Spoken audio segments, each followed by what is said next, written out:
Aloha! You are listening to Inside the Desert Oasis Room, episode number 224. This podcast is brought to you by Don the Beachcomber. Enjoy classic dining and cocktails in a tropical, exotic setting. Brought to you by 23 Restaurants Group. Coming soon to Madeira Beach, Florida. The legend returns. This podcast is sponsored by Frogtown Brewery, an independent craft brewery and tap room located in Northeast Los Angeles along the LA River. Stop in and enjoy one of their excellent beers from their ever-changing, diverse menu. Tell them that Inside the Desert Oasis Room sent you and get your first pint on us. Limitations apply. For more information, go to frogtownbrewery.com and follow them on social media at Frogtown Brewery. Today we chat with Bryan Inman. You might know Bryan by his pseudonym, the Rum Champion, a rum enthusiast and educator who runs the Rum Curious Club, a monthly meetup where he hosts rum tastings at various bars across Southern California. On this episode, we share our very candid and sometimes controversial opinions on rum, cocktails, spirit snobbery, and more. As always, I hope you enjoy this episode as much as we did bringing it to you. If you'd like to follow our adventures, check out our YouTube channel at youtube.com/PolynesianPop, where we chronicle events, bars, travel spots, cocktail tutorials, and more. And if you enjoy this podcast, please consider becoming a patron at patreon.com/PolynesianPop, where membership grants you early access to podcasts and videos, front-of-the-line privileges to new merch releases, as well as exclusive content, meetups, and screen credits. Alrighty, let's get into this. Pour yourself a glass of rum and join us inside the Desert Oasis Room. Give it up for my friend, Bryan Inman.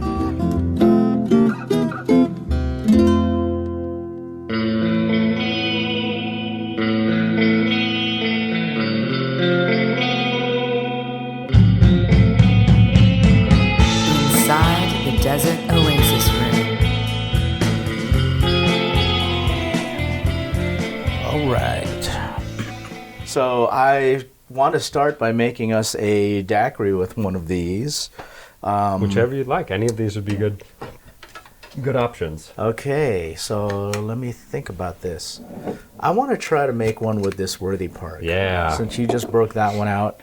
And so we're going to try to make something with that. I love this, but where did you get your hands on this? You know what? That one I got lucky. I was going to a wedding up in the mountains. I forgot what the name of this little community is, where they do apple picking. Oh, okay. In the Inland Empire. God, I can't remember the name. I'm going to record you just for some please. content stuff. I'm not very good, but... Lies. Actually, I'm not, but, you know, hey, maybe I'll do okay this time around. All right, let me Gotta get my... you behind the stick at the tee. Okay, so lime, and I'm supersizing this because there's going to be two of us. Easy. You know what's interesting too about the whole daiquiri thing is the whole concept. Do you know the history behind the daiquiri? You know what? Yes and no. I don't know what I know is the truth. Okay, so basically the story goes that this guy... And you can tell me. Oh, yeah. So you already said this guy. Yes. So what I know is different. Okay, so a gentleman by the name of Jennings Cox lived in the village of Daiquiri. Now, Mr. Cox had some guests coming down from the United States. Okay. They loved gin. Now, there's only one problem. They were fresh out of gin. But he did have a large allotment of rum because he worked for John D. Rockefeller, he worked for the Bacardi Company, and that's a great shake. It's all in the style. Hey, there we go. But he didn't know if his guests would take to rum, and so what he ended up doing was taking a bunch of Bacardi Superior, which is very different from the stuff that they make today. Okay, so now we're getting close to the story that I know. Okay, so basically he decided to use a pitcher put a bunch of Bacardi Superior in there, mix it with lime and granulated sugar, swizzled the heck out of it in the pitcher, and his guests loved it. And they asked, "Oh, what is this?" He said, "Oh, it's a daiquiri," because they didn't really have a name for it. It's just where it came from, because he was a business guy. He wasn't really a bartender. And so after a while, it started in the village of daiquiri, but as time went on, it really ended up taking on a life of its own, and then it moved throughout Cuba, and then became really popular once Hemingway actually really helped popularize it during Prohibition. Okay, so hang on. So while you're recording that, you can keep recording. You don't have to stop. All right. Here we go. Smile for me while you do that. There you go. Oh, is this what we're going to do right here? Oh, yeah, so sorry. Here we go. All right, 1, 2, 3. Oh, this is great. This is great. Love it. Okay. Here's the story I heard about the daiquiri. Okay. Oh, here we go. Hey, there we go. I love it. Love it. All right. We have to cross-post those now. Yes, 100%. Okay, so here's the story I heard about the daiquiri. So I'll tell you this while we drink yes. this, all right? All right, I'm going to stop recording to enjoy this. Okay. You don't have to if you don't want to, but... Yeah, that's so good. Mm-hmm. Oh, my God. Worthy Park for the win. So, I did a tour of the Bacardi facility. Yeah. This was a long time ago. It was probably about 12 years ago. This is delightful. And, yeah, it's about 12 years ago now that I think about it. On the tour, and it's a great tour. Have you ever done that tour? Yeah. It's very tourist forward, right? So they give you these drink tickets, and they give you drink tickets for 3 drinks, right? They only serve 3 drinks in their bar. One is a daiquiri, one is the mojito, and the other was a Cuba Libre. Mm-hmm. Okay, so, and you get full-size drinks, right? And my wife, who's allergic to alcohol, gave me her 3 tickets, so I had 6 drinks. Before we got on the tram, you get on a tram. Yep, of course. And then you go through this whole thing, and like, you walk through these, they recreate these kind of dioramas of like, what life was like in Cuba, because it came from Cuba. And then they take you to a Prohibition-style bar. Yep. And then you have a bartender there who makes you Prohibition-style cocktails. He shows you how to make 3 cocktails. Guess which 3 they are? The daiquiri, the mojito, and the Cuba Libre. Now, why those 3? Because they claim to have invented those 3 cocktails. And if you use any other rum outside of Bacardi for those 3 cocktails, you cannot call it a daiquiri, a mojito, or a Cuba Libre. That's the story I heard with daiquiri. Interesting. Yeah. Oh, so, and I don't know if Bacardi is claiming this because of the story you told me, that, okay, this drink was invented with the Bacardi, and so Bacardi took the credit and said, well, like, we invented that drink. Mm-hmm. But that's what they told me at the distillery. Yeah, so Bacardi was used in the original daiquiris and mojitos and Cuba Libres because it was obviously in Cuba, and because during Prohibition, a lot of Americans just decided to up and go from Florida or wherever down to Cuba, Havana for the weekend or whatever. It is great. Worthy Park for the win. Yeah. And they'd end up most likely at a few different places, and it's Beach Bum talks about it in Potions of the Caribbean, which is a huge catalyst for why I became more of a rum guy than a tiki person, or a tiki guy. And just talking about, they'd end up at most likely La Florida, or La Floridita, because that's where Hemingway went, and people wanted to get a glimpse of Papa, and just to kind of either have a chat with him or whatever. But there were actually 4 different iterations of the daiquiri, and they all used Bacardi. And for a long time, it's actually talked about in And a Bottle of Rum by Wayne Curtis as well. Bacardi was seen as the really superior product. Now, I'm not saying it is or it isn't today. That's a matter of personal opinion. But back in the day, in like the 40s, 50s, and 60s, it was to where if somebody said it got to the status of Google. Oh, I'll have a Bacardi and Coke.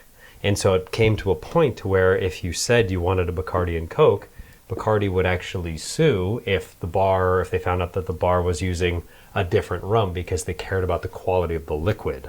So that's where protectiveness it sounds like they're kind of, in and of each other, these stories. The thing about the Bacardi brand, tiki people really like to shit on the brand.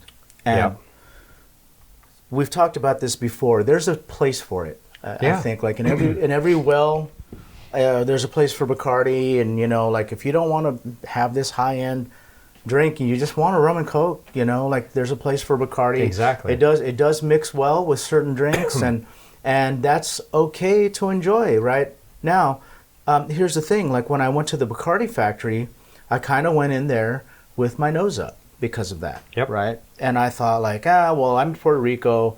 I want to do Barrilito, I want to do Don Q, and I want to do Bacardi. Yep. So let's go to Bacardi. Let's start Bacardi, right?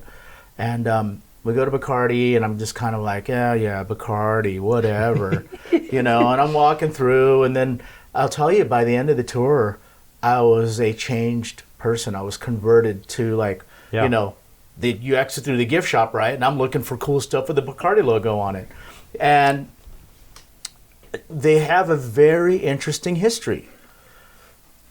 The distillery that they came from is where Havana Club is being distilled today. Yep. And that distillery, the reason why they left was there was things happening, right, politically with, I think there was a revolution and all of that, right? Yep. And so the people at Bacardi left, and they smuggled out the yeast for their the particular strain of yeast that they use. So, and then they left secretly, and then they started again in Puerto Rico secretly. And they're still using that same strain of yeast, which I thought was really kind of cool because we happened to go there during their 150th anniversary. They were 75 years in Cuba before they went to Puerto Rico, and then they were 75 years in Puerto Rico. And then they had all of these special products for the anniversary. They had master blenders come in and make this 150 year anniversary kind of blend. They had aged rums that came out. And then later on, just like a couple years later, our friend Jamie, who was a rep at Bacardi, I don't know what she's doing these days, she met me for a podcast episode, and she brought the Ocho and the 8, 10, and 12, right? And they were fantastic, and I thought to myself, like, why is everyone shitting on Bacardi? I get it. Like their bottom end spirit. Oh, and I even asked that guy on the tour that does the art. He's in that Art Deco bar. Do you remember that? Did you do the tour? I don't think that bar is there. So when we went, it's at the end of the tour. Yeah. So when we went, we actually went with Fede Hernandez. Everybody knows Fede. Federico. Federico knows the people. So we had kind of a more VIP tour. So we didn't end up in that place. We actually ended up in like a private room where I did the Universal Studios tour. Yeah. But I didn't see the Prohibition bar, but I know the one that you're talking about when you walk up and it's outside and you get those drink tickets. Yeah. So this one is inside as part of the walking tour, and it's at the end of the tour before they walk you into the gift shop. They recreated an Art Deco bar. Okay. And it looks fantastic, right? And there's a guy back there with a bow tie and a vest. Sure. And, and he's talking about all this stuff. And I asked him when he had, this little Q&A, I said, why does the silver have no flavor? Being this rum snob, tiki snob I was, right? And he says, we engineered it that way. He's like, that rum is supposed to be a rum that everyone can drink. So people that scoff at like these really boozy or, funky or whatever it is, like this rum is not for that kind of the person that's looking for like a spirit forward rum. This rum is for the girls that are on a bachelorette party, or for somebody that just turned 21 and they're celebrating with their friends and they're not familiar with spirits yet, but they want to have a cocktail with rum in it. We've engineered this rum so that anybody can drink it. And that, it was a great answer. And like I said, there's a place for it. After he said that to me, I thought, yeah, there's a place for it. Like, like you can't have other rums and someone's going to fill that spot. Someone's going to say, someone has to come up with a rum that everyone can drink, that doesn't taste like gasoline, and Bacardi's been doing that for 150 years. Adrian, what's really funny is I had the exact same experience when I went to Bacardi. And I love how they call it Bacardi in Puerto Rico. It's Bacardi. And okay. if for anybody listening, just think Chef Boyardee. Chef Boyardee. And I had the exact same thing. And I've been able to travel this year for rum and whatnot. It's been really cool to have my eyes open. And you and I have the exact same perspective. We've talked about this several times. But going into Bacardi, I did San Juan Artisan Distillers, newer distillery, cane juice, amazing stuff. Hoping that they get into the U.S. soon. Baralito, Don Q, and then Club Caribe, which is up in the mountains. And then did some other ones as well, like Scryer and Old San Juan. But the whole time, I was just really shitting on Bacardi. I'm great that this is a profane, embracing podcast. This is wonderful. But I was like, oh man, fuck Bacardi. Like this, right. Whatever. Right. They're the evil empire, blah, blah, blah. And did the tour. Christian, who's the Rum Islander on Instagram, so shout out Rum Islander, was fantastic. And being able to forego the stubbornness of like, oh, well, you guys don't know. I like Hampton DOK super funky Mark Ester rums, and this isn't rum. But then to go through and just try. Now they have a few different cask finishes. So they have the 8-year, they have a rye cask, they have a sherry cask, and then they have an orange something cask finish. And just really changed my mind. And then they also have their special reserve, which you can only get there. And they basically etched my name on it, El Campeón de Ron. Which El Campeón de Ron is the rum champion in Spanish. And so I almost kind of had a teardrop moment. But I tried a lot of it, and it was just... There is a time and a place for Bacardi, aged Bacardis especially. And I did a video on my Instagram page, and man, the flack that I got, you sell out, Bacardi, blah, blah, blah. Right. And my question to all those people is, have you tried it?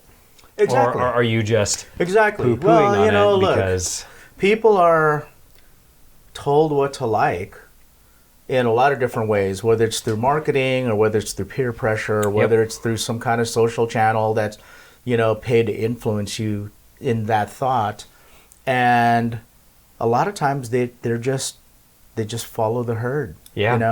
And it's somebody that either hasn't tried it, or it's just like we make content, right? There are people who like, you'll spend all this time making this content, and then somebody will put a dislike on it, or they'll shit on it, and it usually comes from somebody that doesn't make content themselves. It's like it's always like that. It's the person who hasn't tried it. It's the person who hasn't done it. It's the person. You just have to take it for what it is, because that's the way the world works. Yeah, and it's kind of like, I'm sure you've seen that meme. It's the cartoon meme, kind of that you see in old newspapers, but it's an overweight gentleman watching a beauty pageant and judging the girl on the TV, going, her nose is too big. Right. It's just kind of that same thing, to where it's, unless you've tried things, it's the Monday morning quarterback. I always say that, right? Like some guy's favorite Super Bowl team loses the Super Bowl, and he says, well, you know why? They lost because of blah, blah, blah, or they should take LeBron out, or they should take, I know that's NBA, but, I'm basically mimicking a person that thinks they know better. And I almost want to say, oh, why didn't we listen to you? Like, well, you should have coached the team. We would have won the championship then. Yeah. Because you obviously have all the answers, like, that's... Yeah, man, that's just human nature. And it's something that I've got to be in my bonnet about. I love that saying, by the way. It's so good. But I do have a bee in my bonnet about this notion that, you shouldn't like. I mean, we've talked about like Diplomatico or Tanduay or Zaya or Zacapa or whatever. Right.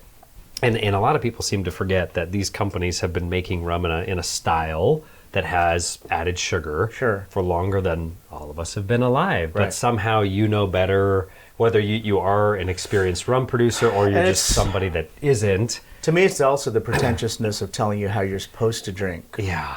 You're supposed to drink, like, you can't drink rum that's got added sugar. But it's okay if they add coloring. I know. You know what I mean? Like, because my thought is like, okay, so is that supposed to be because it's unadulterated? If you're supposed to drink it, like, I like putting sugar in my coffee. Yeah. So like, does that mean am I drinking my coffee wrong? I like to put syrup on my pancakes. So am I having adulterated pancakes? Am I eating my pancakes wrong? Like, this is how I do it, right? And so, like, and I can explain for the people that, they scoff at how sweet Don Papa is because, Don Papa adds sugar. They readily admit that. They don't deny that.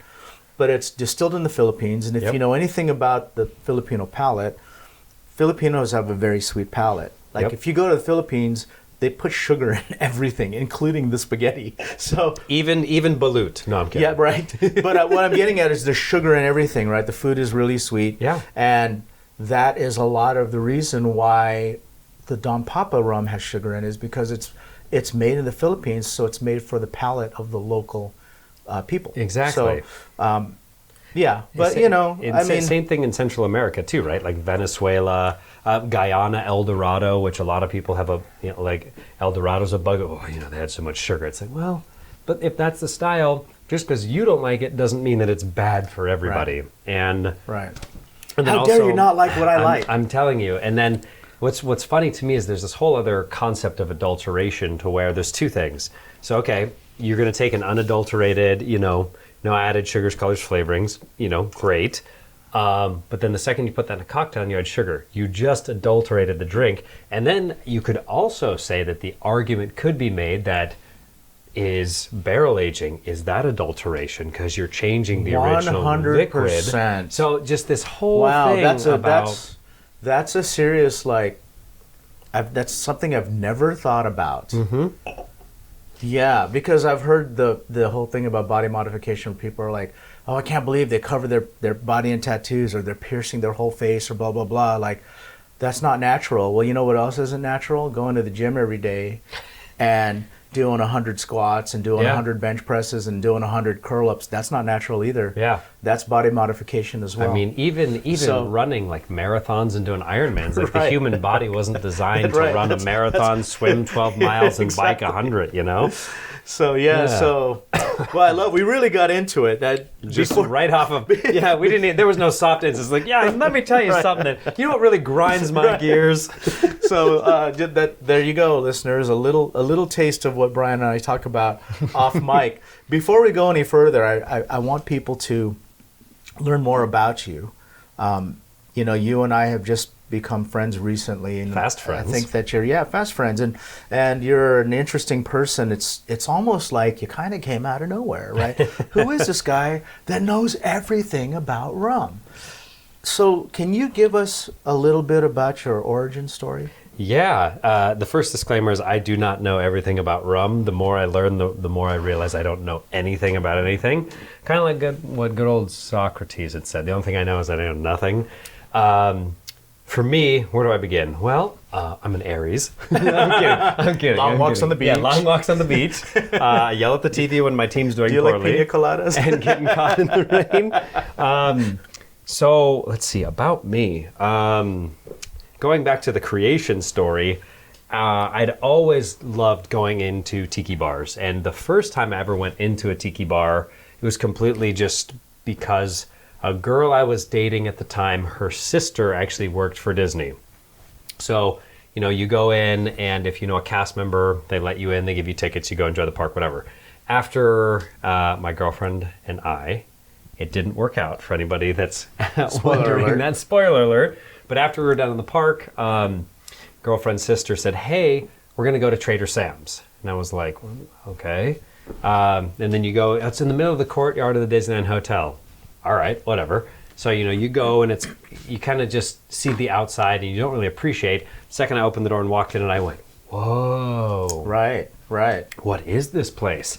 And of course, they had somebody ordered the Krakatoa punch, so the LED screens there's fire sirens, and the LED screens are showing volcanoes shooting out. And, it was just thanks for the top off.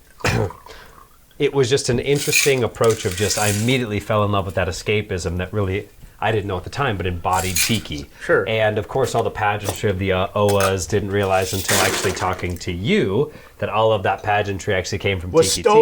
Was stolen. Cultural tiki appropriation. Tiki appropriation. And so, I fell in love with it. I didn't even look at any of the drinks, but started ordering these cocktails. I looked at the zombie and I said, that's amazing. Didn't even look what was in it. Drank it super quick and was like, that's great. What's in that? That's rum. Okay. And then I ordered, another drink. Had to use the restroom after downing 2 tiki drinks in about an hour. Right. Stood up and I went, wait, I'm going to sit back down for a little bit. But I was really hooked from there. So outside of that, I lived in Orange County at the time, and Tiki Tea was like my place. Or not Tiki Tea, that came later. But Trader Sam's was my place Orange for a long County, time. yeah. Because I would take anybody and everybody, different dates, buddies who'd never been there, whatever. Oh my God, you got to check this place out. It's so awesome. And then job change happened in tech, and I ended up going to. I'm sorry. No, I we're didn't good. even see that there. Nope, we're good. I'm going to move my glass All right, out of the danger zone. No, we're good. And moved up to LA, or actually for a time, I got a different job, so I was commuting from Newport Beach up to Glendale. Now, I went to Damon's, that Tiki Steakhouse. I went to Tiki Tea. I went to Tonga Hut. Damon's, the food is great at Damon's. Damon's is great. The cocktails leave something to be desired, but that they're fine. They're passable. The Chi-Chi's passable. I mean, 100%. Enjoy it with the steak. Yeah. The food is great there. Oh, it's amazing. Okay, I love it. Shout out before you Damon's. continue, yes. I want to make another one. Daiquiri? Another daiquiri. Okay, we did the Worthy Park. We did that one. I want to try one of these two because these left kind of an impression on me. Which one did you like better, the Australia or the Fiji? I like the Australia better. Yeah, let's do that one. Okay. Also, anybody listening, Dead Reckoning Daiquiri, Dead Reckoning Australia. If anybody's interested in Dead Reckoning, it's available at K&L. Delicious stuff. Shout out David at K&L. I don't know if you know David. He's a good human. There we go. Love it. Okay, ADHD. So you had said Damon's. Oh yeah, so Damon's. But then honestly, I'll never forget. I had to drive back to Newport because I hadn't moved yet. I was waiting for my lease to expire down in Newport before I could be in LA. This was 2019, and I'll never forget. I was at Tonga Hut and ordered the 1934 Zombie. And let me just say, everybody knows this. I didn't know this at the time, that the 1934 Zombie is drastically different than Trader Sam's Zombie. I'm just gonna say. Yeah. So I remember drinking about half of it, and I was sitting with one of my coworkers. Different than Trader Sam's. And I went, and I told my friend, her name is Sharon. Hi, Sharon, if you're listening. But I went, Sharon, I can't finish this. I have to drive to Newport. I drank maybe half of it and was like, you got to finish this because otherwise I won't be able to drive. And so, anyways, just fell in love with Tiki for a long time. And then I ended up moving to downtown LA, March 6th of 2020. And it was, man, it's going to be great. I'm close to Tiki Tea. I'm close to Tonga Hut. I'm You're close downtown. to Lono. You're in the middle of everything. I'm close to Kanya. It's going to be great. And then pandemic happened, and so it was really weird living in downtown LA during the pandemic because I kind of felt like one of the first episodes of The Walking Dead where you're going through like Atlanta and no one's around, and it's kind of this is weird. So, anyways, and then obviously the whole COVID thing happened, and on the backside of that, as it became clear that the lockdown, quote unquote, not quote unquote, the literal lockdown was coming to an end. Somehow, some way, I decided, hey, I'm going to throw a tiki party. I've always enjoyed hosting people. I've always enjoyed being the bartender. I'm not a professional bartender, far from it. Ooh, thank you, sir. Cheers. Cheers to me. Cheers to you. Oh, my. I like that better than the Worthy Park one. Yeah, that's brighter. Yeah, it's certainly different, but... Both are great. Both are great. Both are great. I think I like the Worthy Park one better, but I think they're both good. Okay, so you thought let's have a tiki party. Oh yeah, have a tiki party, and there was only one problem.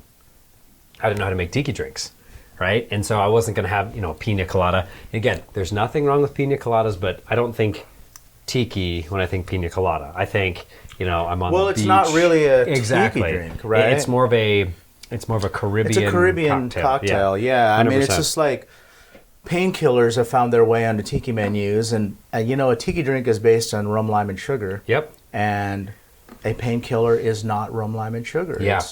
It's everything else. Exactly. Orange juice, pineapple juice, coconut. And pussers. Has to be pussers, otherwise pussers will sue you. Right. And that's another drink, like, we talk about Bacardi and... dark and stormy as well. Dark and stormy is another one. Right. So, okay, I'm sorry to interrupt you. No, you're good. Please. This helps with the flow.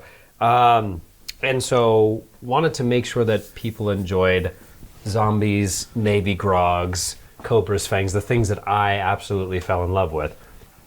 where do you start? So naturally I turned to YouTube and I found a channel called Distinguished Spirits, where I understand that you know the gentleman. I don't know him. We just recorded a bunch of content yesterday. Which is such a small world. But shout out to Distinguished Spirits. What's his name? His name is Jeremy Floyd. Jeremy Floyd. Shout out Jeremy He's Floyd. got the most ASMR narration voice that on YouTube I've ever heard. I'm sure everybody knows super him, soothing. But my impersonation, because I was just like, okay, how do I make a Mai Tai?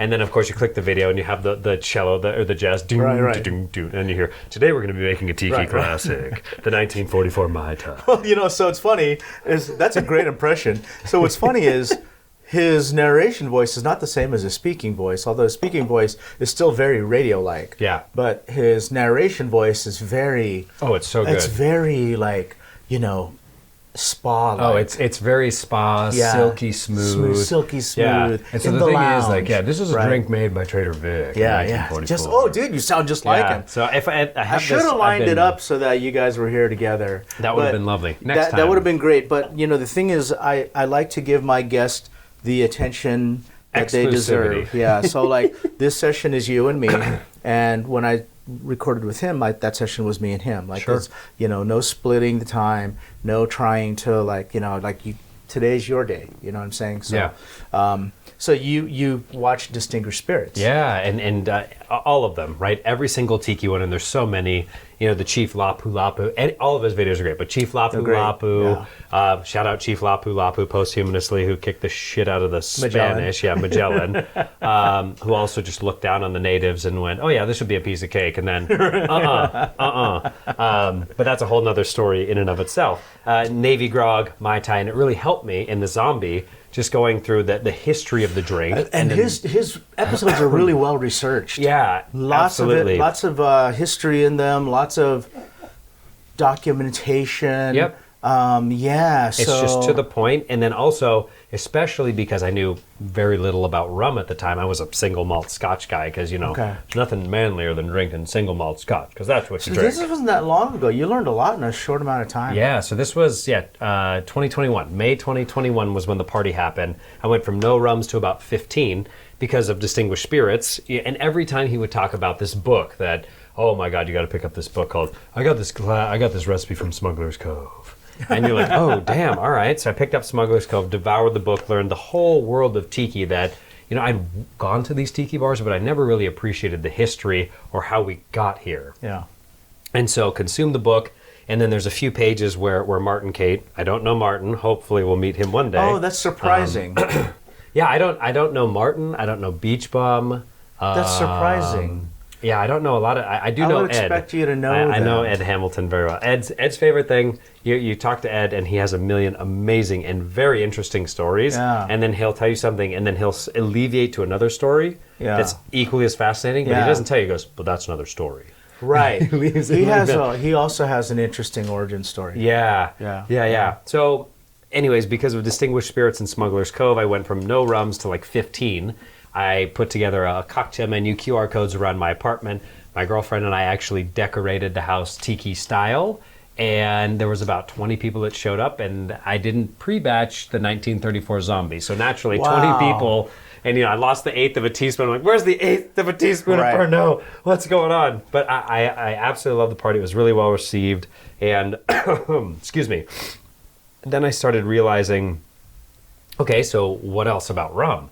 And so the more I would actually take a copy of Smuggler's Cove, I'd go to High Times, shout out High Times in Costa Mesa, and I would just look through the book, and I would say, what rums don't I have? And I would just start grabbing bottles, and I'd say, I'm going to grab one, and I'd come home with 12, and my girlfriend's in the corner going, really? We needed 12? You know what? If anybody's ever been to High Times, it's got this kind of spell that it puts on you when you walk through the door. There's no way to walk in there and say, you know what, I just need a bottle of... I just want one. Yeah, you know what, I need to pick up a bottle of whatever it is, fill in the blank because I ran out. And you walk out with 6 bottles of all kinds of stuff. Yeah, not only just rums, but they have a lot of good liqueurs and everything. I mean, even if you're not just a rum person, they have a ridiculous amount of agave spirits. And I don't know how they choose what they put on their sale shelves. So, they have those sale shelves in the corner, right in the back corner to the left. To the left. Mm-hmm. And I found 3 bottles of Caruba for $7. See, I got... They were $7 each. There was I should say there were $7 each. There was 3 on the shelf. Yeah. So I took them all. Another great dark Jamaican rum is Money Musk Special Reserve. Money Musk, It makes the best Planter's Punch. The Planter's Punch I like is from Potions of the Caribbean by Beach Bum with black tea, but that Money Musk, they had it in that sell section for $8. So I grabbed like 6 of them and went, thank you. Yeah. The more I started researching, I went through Smuggler's you Cove. went like totally down a rabbit hole. Oh yeah, in a short. So it's my ADHD. Like I'm sure there's a little bit of like a obsessiveness in there as well. But picked up Smuggler's Cove and a bottle of rum, Revelations or something like that. It's a hardback book. Not Rum Revival, but although if you're on Instagram, follow Rum Revival because Arminder's great. Arminder's great. But I bought, I don't know, 6 or 7 books. He's another guy that kind of came out of nowhere for me. Yeah. He's like, who's this guy? Where'd he come from? Yeah, he's insanely knowledgeable. I've met him a few times. And I just wanted to learn more. And then, it was really learning more and kind of watching whatever I could. I'm ecstatic about the Dawn of Tiki coming out. Because the more I started researching about Don in making these tiki cocktails, he understood the difference of rums. He really was revolutionary. Yeah. Right. I mean, no one was doing split bases before he came on the scene. He was doing split bases. And what that means is, so the base of your cocktail is whatever the spirit is, right? Yep. And what Don was doing was he was splitting those. So if it called for rum, he would take that rum and he'd say, well, what if we blended this rum and this rum because it comes out with this flavor? Like he was looking for certain flavors that didn't exist in rum already. And so he would obtain those flavors by blending. Yeah. And he would do that by basically splitting that base, right? Yeah. And even like, even splitting it amongst several spirits, right? So, but mostly rums. And he was revolutionary because he started doing things like incorporating baking spices. Yeah, absolutely. People had never thought about before. We're making these drinks, and you're making it with rum, lime, and sugar, or with whatever rudimentary ingredients they had at the time. And he thought outside of the box. Yep. Let's use allspice. Let's use this. Let's use that. Cinnamon. Yeah. Whatever it is. And I often wonder. He did what he did with what he had. Mm-hmm. Imagine if he had the Dead Reckoning Australia or Samai or all the liqueurs we have today, creme all de the bitters we have today, everything that we work with he today. Was imagine genius. What he could have made with that, right? Yeah, I couldn't agree more. This is a guy that got really creative with what he had and started I don't want to say revolution. Is that the right word? No, it really was because... Right? I mean, he changed the world. Question for you. Do you know where he actually got his inspiration from? Do you know the origin of tiki? The origin of tiki. Okay, fill me in. It draws its inspiration from 16th century or 17th century, 1600s Indonesia. So there's something called Batavia Arak that was distilled by the Dutch in the 1600s. Because, back then every European power was colonizing all over the world. And the Dutch had colonized Indonesia. So the Dutch had a monopoly on nutmeg, which was very popular in the region. And on the Isle of Java, which is now Jakarta in Indonesia, they were distilling something called Batavia Arak, which is a sugarcane juice spirit, or a sugarcane spirit, excuse me. And Arak, sugarcane juice spirit, is one of the oldest in the world. Batavia Arak was a style where you'd mix your sugarcane and then you'd use red rice as a starter in the distillation process. Anyways, our story comes into focus, though, when these Dutch merchants were drinking something called panch, Paanch, and panch is actually the Hindi word for 5. And for all of our tiki lovers, this is going to sound very familiar because back in the 1600s, they would take a big old punch bowl. Whenever I hear punch bowl, I always think of Mary Poppins, rum punch, and what they would do is they would take 5 ingredients, because again, punch is the word for 5, then they turned it into punch subsequently, but you'd have your arak, which is your alcohol, your lemons, which is your citrus, sugar, which is your sweet, all right, your water, which is your weak, and then your tea and or spices. So those were your 5 ingredients. So 1 of sour, 2 of sweet, Yep. 3 of And strong, then 4 of weak, when it came and to 5 of spice. Yep, exactly. And so that when it came to the Caribbean, it was 1 of sour, just as you said, that was the rhyme. And that was the way it was done for Planter's Punch. In Martinique, they made a petite punch or a tea punch, which is a little bit different. But in Jamaica, it was really a Planter's Punch. Rum punch, there were all these different variations. And so that was it for, 100 plus years. And then Don the Beachcomber comes on the scene, or Ernest Raymond Beaumont Gann at that point, when he's smuggling. And in 1924, there was actually a rewrite by Myers Rum, because Myers Rum actually had been around since 1879, excuse me. And it was designed specifically for the Planter's Punch cocktail. But they did a rewrite of the rhyme. And this is all in Potions of the Caribbean. The rewrite, Yeah, which is 1 of sweet, 2 of sour, 3 of weak, 4 of strong. Yeah. Which that was They adapted. fucked it up, yeah. That was exactly. Yeah. And that was the adaptation of Don Beach's Planter's Punch when the Beachcomber opened. But I really do like to think, though, that... And anyways, before I get there, though, Don Beach took all of those, the 1 of sweet, 2 of sour, 3 of weak, 4 of strong, and then applied that to so many tiki drinks. So the origin goes all the way back to Batavia Arak Punch. Oh, that's interesting. But I love to think that Don didn't just take what was... Don said, okay, here's a Planter's Punch cocktail. Okay, and this has, black tea and whatever. I'm going to do this. This was the ultimate hold my beer moment. Yeah. And Don took the basis of that. And at that point, though, no one knew about, 1600s Indonesia and tea and everything like that. Don said, this is a Planter's Punch. I'm going to turbocharge it, for the lack of a better word, or supercharge it. Yeah. That's the 1944 Zombie. That's a Navy grog, especially when you start throwing in pimento dram. But it's amazing how wonderfully interconnected our little world is. Yeah. But again, Don didn't know that. Don just said, hey, this Planter's Punch in Jamaica, this is great, because he was sailing around the Caribbean, but I can make this better. And oh boy, did he, with Cobra's fangs and everything else that you could possibly think of. I can't wait for you to see this movie. I'm so excited. Yeah. I don't know if you know, I'm a producer on this movie. So I did know that. I learned so much. I thought I knew. This is going to sound arrogant. I don't mean it to sound arrogant. It's just because I'm an old tiki guy. I thought I knew everything about Don. Like, I've been in the tiki thing for a long time. I thought I knew everything about Don. Boy, did I learn that I knew nothing about Don. I only knew surface level stuff. And when we started doing research and interviews and all of that for this movie, boy, did I learn, like, holy moly, this guy was really layered and super faceted, right? Yeah. And, his history and the stuff with the mob and all the stuff that he even did, like, afterwards, once he wasn't part of the business anymore. There's so much about this guy. There's so much that didn't make it into the movie. There's over 50 hours worth of footage that was filmed, and the movie is about an hour and a half, about 90 minutes. So is there going to be a director's cut at some point? Yeah, it's a great question, because the first cut that was sent to me to look at was about 3.5 hours long. Okay. And I thought, like, oh, this is great. You can't cut any of this out, because they're like, well, we're thinking about cutting this and this and this. I said, no, you can't. And then the next one that got sent to me it got cut from 3.5 hours to 2 hours. Still felt like the same movie. I don't know what they cut out. That was an hour and a half, but they cut it out. Sure. And it still felt like the same movie. And then it went from 2 hours to an hour and 47.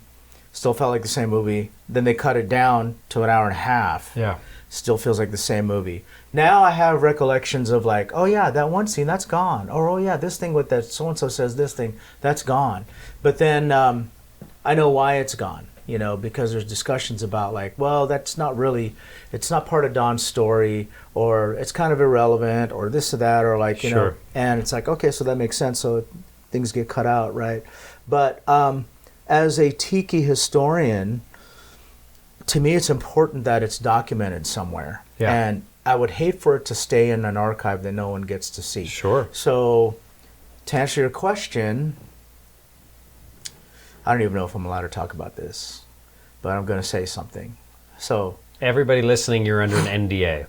You're under NDA. Do not share this. They did not tell me to not share this, but so the film is being shopped for distributorship.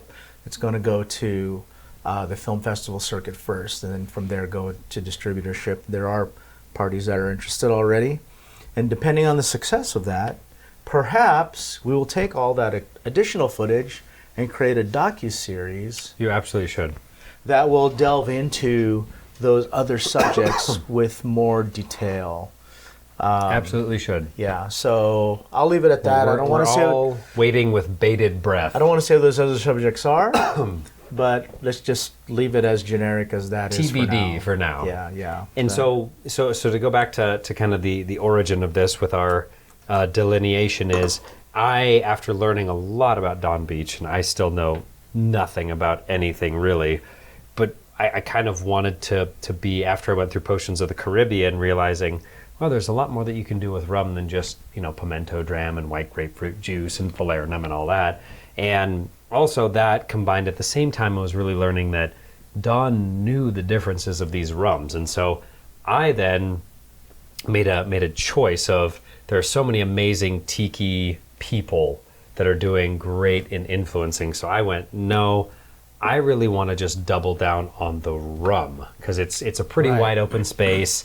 Not many people are focusing on that. Right. And the biggest thing that's also about Don is the mixology and everything, but he also had an amazing palate and understood the difference between a dark Jamaican rum, a Demerara rum, an Agricole View, a Gold Puerto Rican, to not only understand the differences, but then to bring them into a cocktail.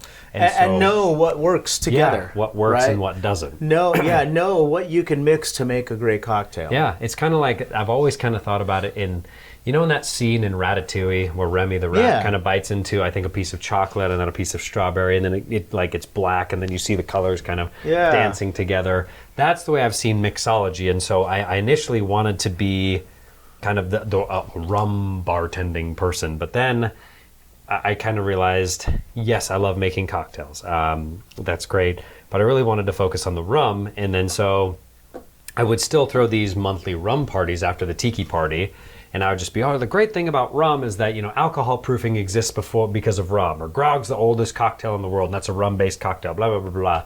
And at each of these parties, everybody would say, well, you seem really passionate about this, so why don't you do all of this stuff on like social media? And I always kind of scoff and be, I don't want to be one of those influencers, because you have like a connotation, somebody's with the selfie, hi guys, I'm so damn amazing, I'm at this restaurant, it's all about me.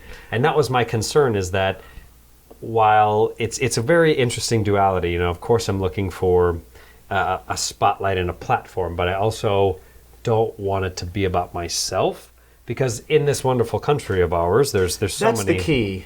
I want it to be about the rum. And like you ask an average American, probably if you talk to 100 of them, 99 of them, if you said name 2 rum brands, they'd say Bacardi and Captain Morgan.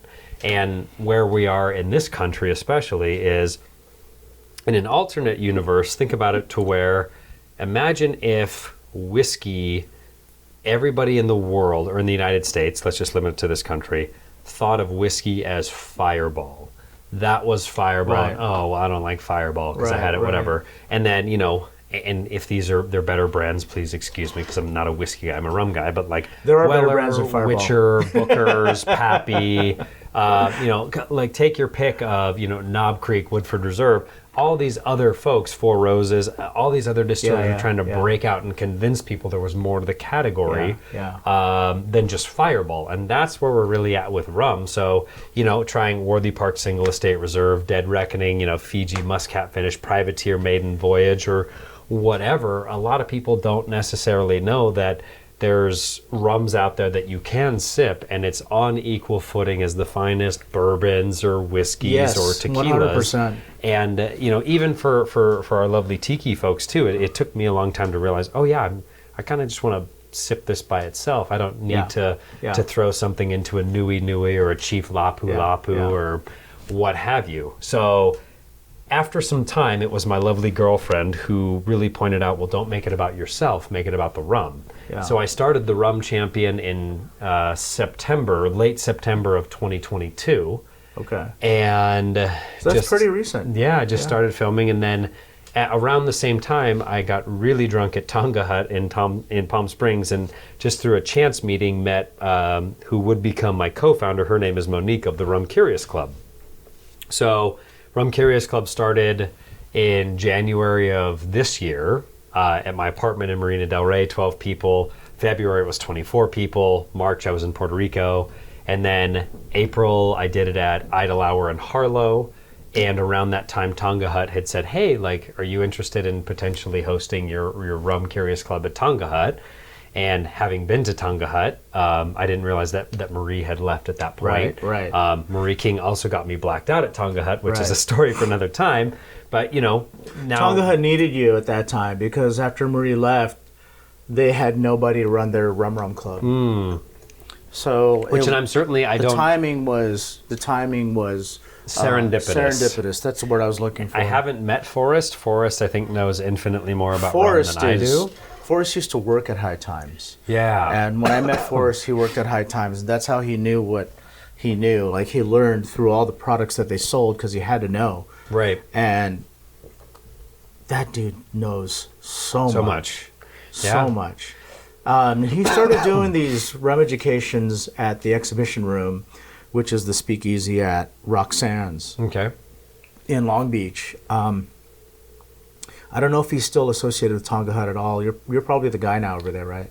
I think so, yeah. Okay. So, yeah, I mean, like, Forrest knows his stuff, too. But, yeah, it always amazes me. I get it. As somebody who's gone down the rabbit hole, like with Tiki, for example. Tiki has so many facets to it, right? There's the art, there's the music, there's the architecture, there's the history, there's the cocktails. And the cocktails and rum was not one of the channels that like really grabbed me. Sure. It was really more of the architecture. Community. Yeah, community. I mean, that comes with all of it, I think. Yeah, for sure. But it was really more of the architecture and the history. Yeah, for sure. And what I'm getting at is there's people out there like yourself that they're very passionate about rum, and it's never been something that grabbed me in the same way, although like as part of the Tiki subculture, rum, and cocktails, like it's something that I've learned about because I'm a Tiki guy, right?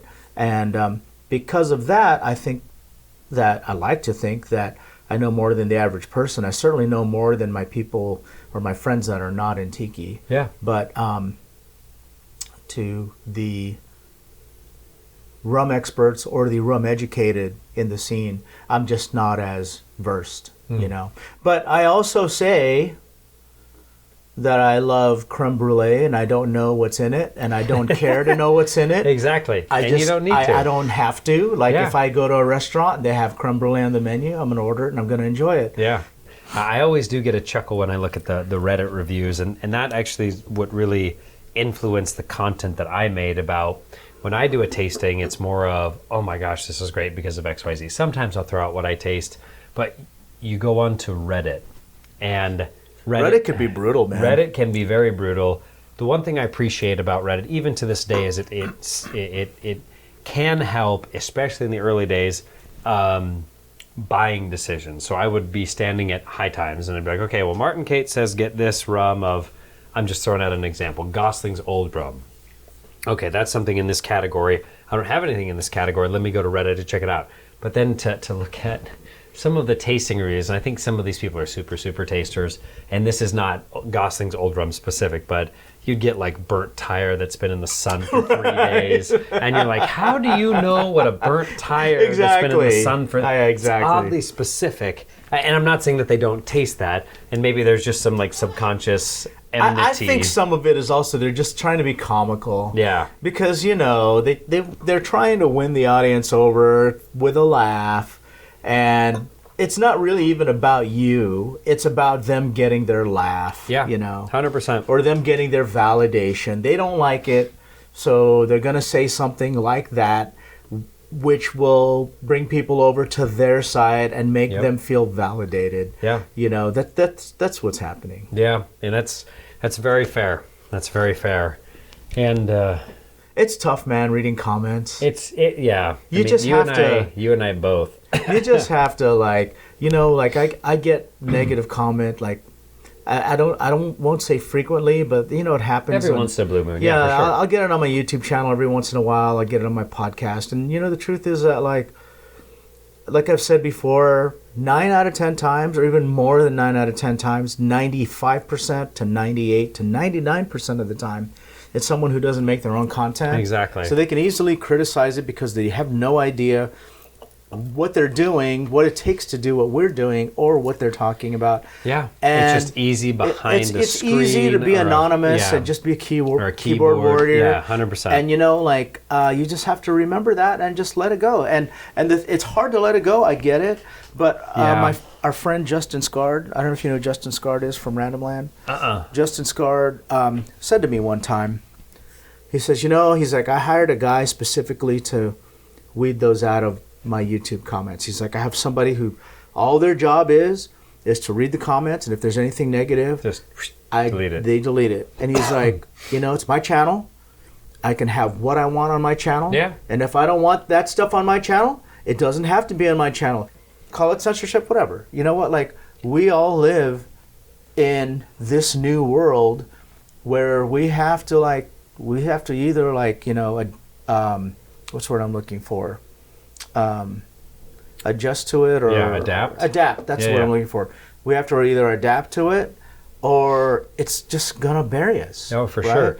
So you know, there's people who've committed suicide over negative comments. It's just so stupid. I mean, you can go back to, I think, the 70s or 80s with Karen Carpenter, right? Where somebody made a comment that, and Karen Carpenter was never a large female. She was, I mean, as skinny as a beanpole. She was anorexic. Yeah, and then somebody said, oh, she's fat, so she basically starved herself to death. Yeah. And people don't realize the implications. I've gotten better at it. So for me, what's interesting is, you know, I did a video on kind of a deep dive on Worthy Park, and hey, they've been around since 1670. Or I did something with Mount Gay, a deep dive where I thought it was really interesting that, according to Mount Gay, that the first ever American presidential inauguration, George Washington had Mount Gay barrels of rum opened and consumed, which I thought was a very interesting point. And then there's a whole history of rum in the United States, particularly colonial America, that we don't remember. But like, Worthy Park's been around since 1670. Hey, George Washington had Barbados rum at the first ever American, you know, presidential inauguration. And people would go, oh my God, I'm glad you love slavery. And it's like, right.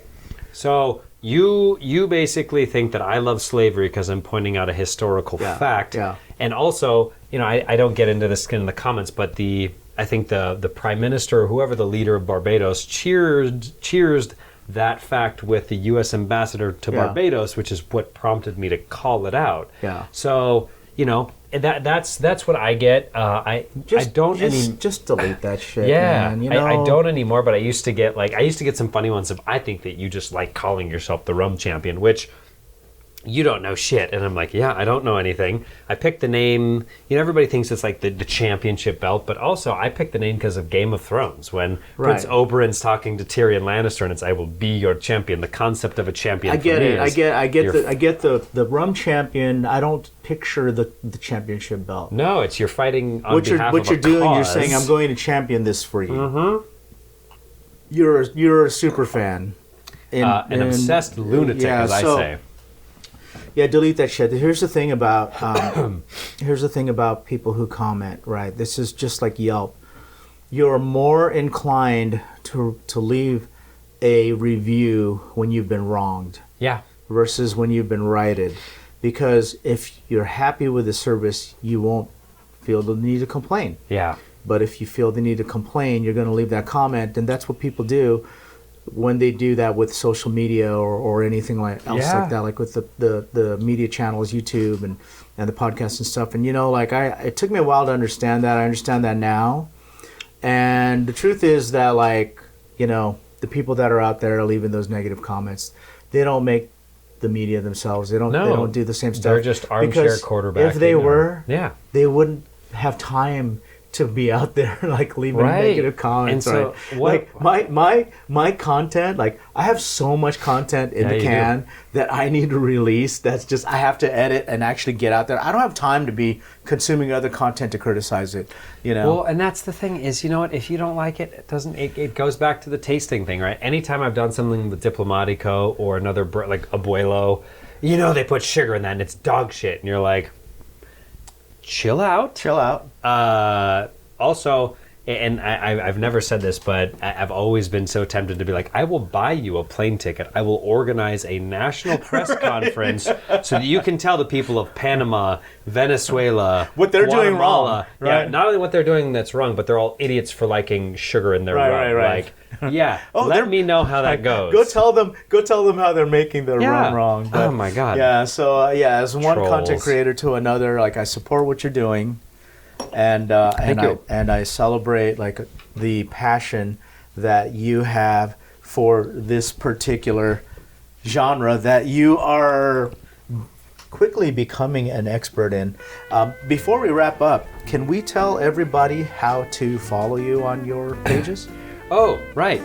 That would be something that I would appreciate. Instagram is the main one for me, so at the Rum Champion. That's the main piece, and then of course I have the Rum Curious Club. Currently, we are monthly at Tonga Hut in North Hollywood, Bamboo Club in Long Beach, Old Fields Liquor Room in Culver City. Not a tiki bar, but they really see rum as the future. And then we just expanded up to Forbidden Island in Alameda. So that's that. You could find the Rum Curious Club on Facebook, as well as Instagram at the Rum Curious Club. I also have a podcast which you need to be on called To the Rum. So it's me and my buddy I Constantine. didn't know this. Let's do that. So Constantine is the ex-U.S. diplomat to Fiji. He's an Alabama kid. He's older than me, but he lives in Fiji now. He's building a rum distillery. Alabama to Fiji. Yeah. Wow. So he's we should have had him on this podcast. I know. The stories he could tell. I know. Okay. So yeah, that's at To the Rum. So To the Rum, or at the Rum Champion, at the Rum Curious Club, at To the Rum, and then of course we have link trees on all of those so that wherever you listen to your podcasts, we do in-person events, and if anybody wants me to show up and talk about rum, twist my arm. I love it. And if you guys want to follow us, obviously you're following the podcast if you're listening to this, right? You can find this on any of the places where you get your podcasts, any of those media channels out there. But we also have our archive at desertoasisroom.com. And you can follow us on YouTube as well. We have a YouTube channel where we do vlogs. Basically, it's a lifestyle channel that supplements this channel, which follows me around at all the different tiki events. So follow us on YouTube, youtube.com/PolynesianPop. If you'd like to help support the channel, follow us at Patreon, patreon.com/PolynesianPop. I know that's a lot of links out there. We just threw at them. There's going to be a quiz at the end of this podcast. Right. But we appreciate all of you for listening. Thank you so much for listening to the podcast. We appreciate all the support. Thank you, Bryan, for being on this episode. It's a treat. Thank you for bringing all the rums out here for us to enjoy. Follow our friend Bryan. We'll put all the links in the description. And we hope to see you again at the next episode. Until then, cheers. And aloha. Aloha.